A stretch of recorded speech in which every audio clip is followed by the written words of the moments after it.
Good morning. Today's scripture is from 1 Corinthians chapter 13, verses 1 through 7. If I could speak all the languages of earth and of angels, but didn't love others, I would only be a noisy gong or a clanging cymbal. I had to give the prophecy, but if I understood all God's secret plans, and possessed all knowledge, and if I had such faith that I could move mountains, but didn't love others, I would be nothing. If I gave everything I have to the poor, and even sacrificed my body, I could boast about it. But if I didn't love others, I would have gained nothing. Love is patient and kind. Love is not jealous or boastful or proud or rude. Love does not demand its own way. Love is not irritable. Love keeps no record of wrongdoing. Love does not rejoice about injustice, but rejoices in the truth. Love never gives up. Love never loses faith. Love is always hopeful. Love always endures. Forgive me for not wearing a mask. I find that I keep talking and just slide down my nose. So go with that. So, there's a lot of division going on in our society today, especially amongst the last 3 or 4 months. And a lot of this division is driven by fear. Because there's a lot of fear happening in our society.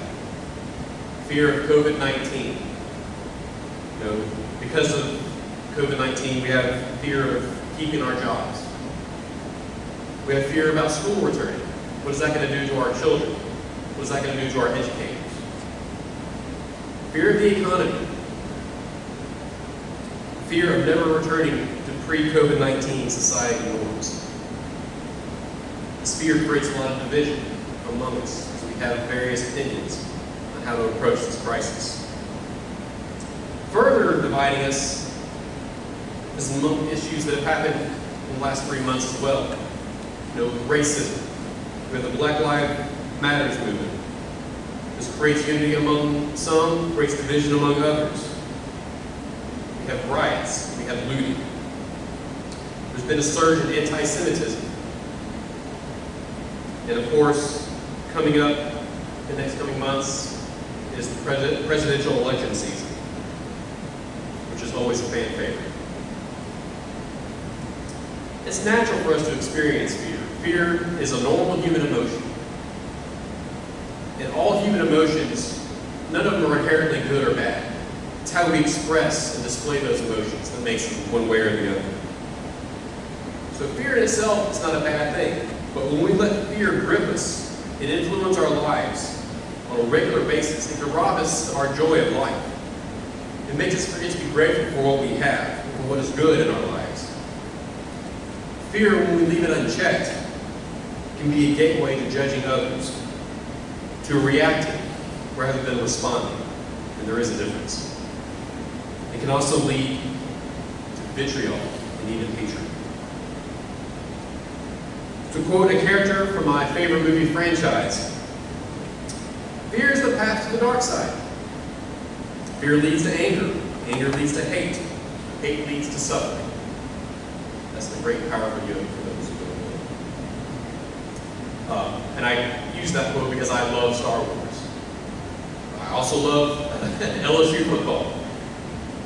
And I love my wife. Now, of course, these loves are not one and the same. My love for my wife obviously surpasses any love I have for a measly movie or a sporting event. And I say that because there's different types of love. And I bring up love because I believe love is the remedy for fear. Yeah, I know that's a basic and almost cliche notion. It's like when you ask your child when they get out of Sunday school, what did you learn about today? Love. Jesus. One-word answers. But love, as basic as it is, I think, is a perfect remedy for what we have today. Now, Paul wrote and addressed love in his first letter to the Corinthians because of all the division that was happening there. The city of Corinth itself, it had its share of issues. Now, Corinth itself was a great city. It was a rich and populous city. It was on the southern tip of Greece. All the traffic going north and south had to pass through Corinth. Almost all the traffic east and west did as well. It had been labeled as the Vanity Fair of the ancient world, the bridge of Greece, the lounge of Greece. Corinth was home to the Isthmian Games, which were second in prestige only to the Great Olympics. Many of you have read about Jason and the Argonauts, Jason on his quest to go seek out the Golden Fleece. The legend has it that the ship Argo was built in Corinth. Now, Corinth was indeed a rich and populous city, but Corinth had its issues. Like most rich and populous cities today, Corinth had its share of drunkenness and debauchery. On the Acropolis, which overlooked Corinth, there was a temple built to Aphrodite. And housed in that temple were 1,000 sacred prostitutes. They called themselves priestesses, but really they were nothing more than prostitutes. And every evening they would come down from the Acropolis into Corinth and ply their trade. Many of the traders who came through Corinth brought their own vices as well. So Corinth became known not just as a city of wealth and prestige, but also a city known for filth. In fact, there is a Greek term that I'm not going to try to pronounce it, but the definition of the term meant to live like a Corinthian. And that was not meant to be a compliment, it was indeed an insult, because it meant to live in filth. Now, the early church in Corinth already had an uphill battle, and the church in itself suffered from division.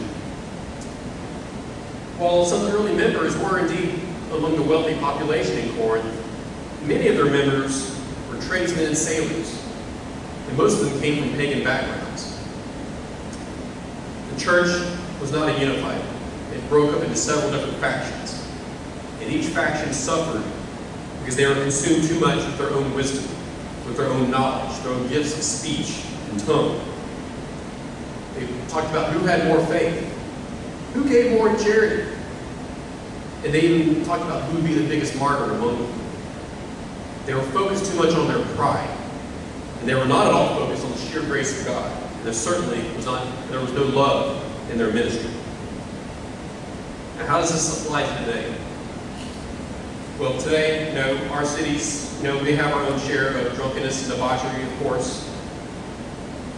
But especially today, in 2020, we have many issues that I alluded to earlier that divide us.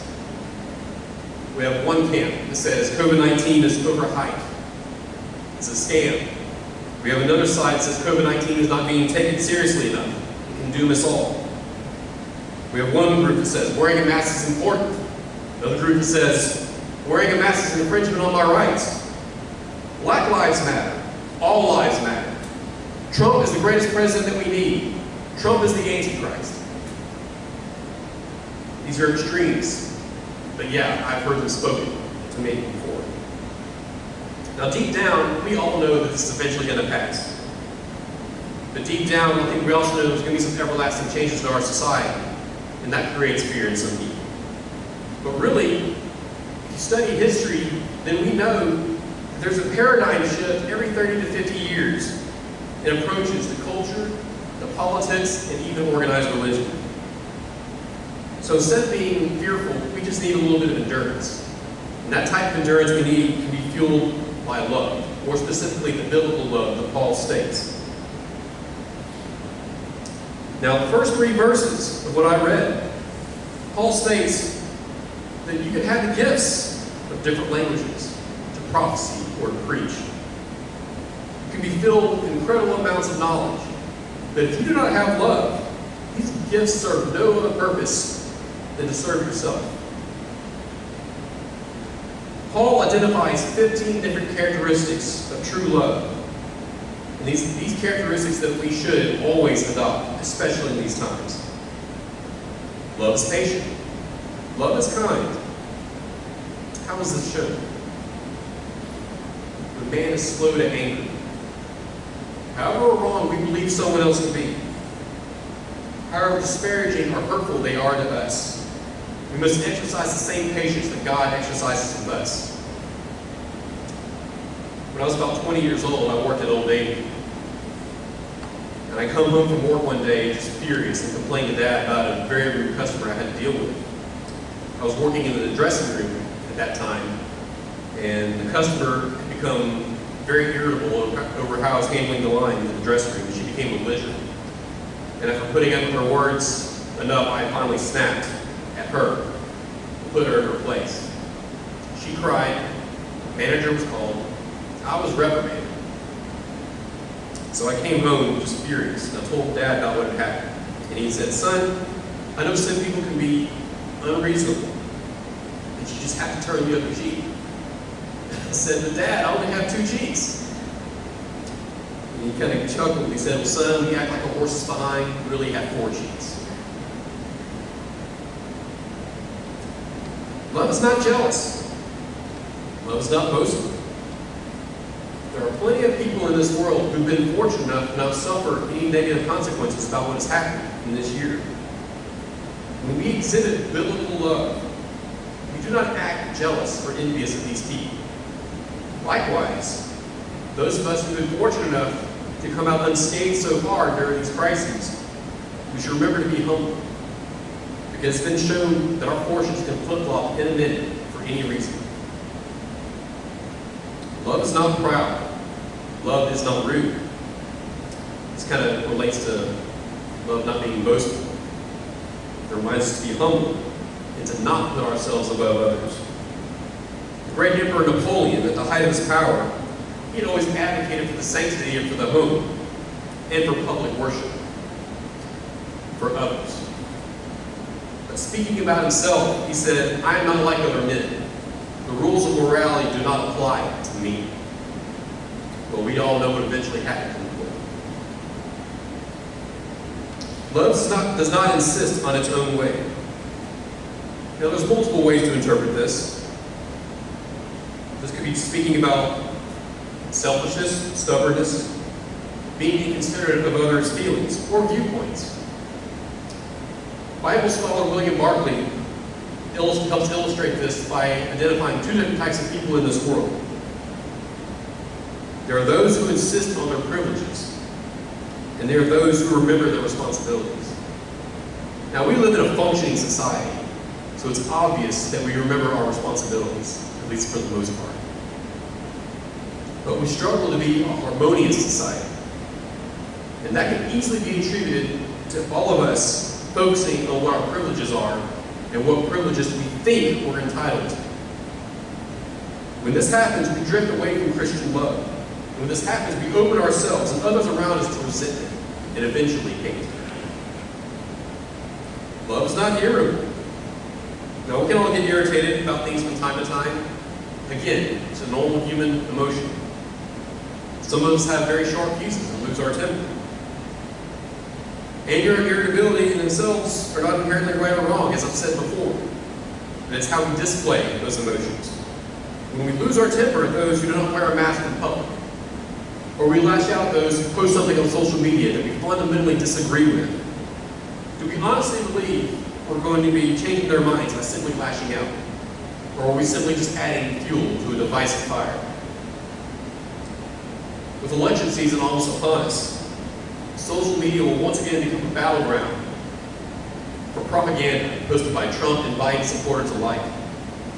Each posting in a futile attempt, and I stress the word futile, attempt to convince the other side to change their vote.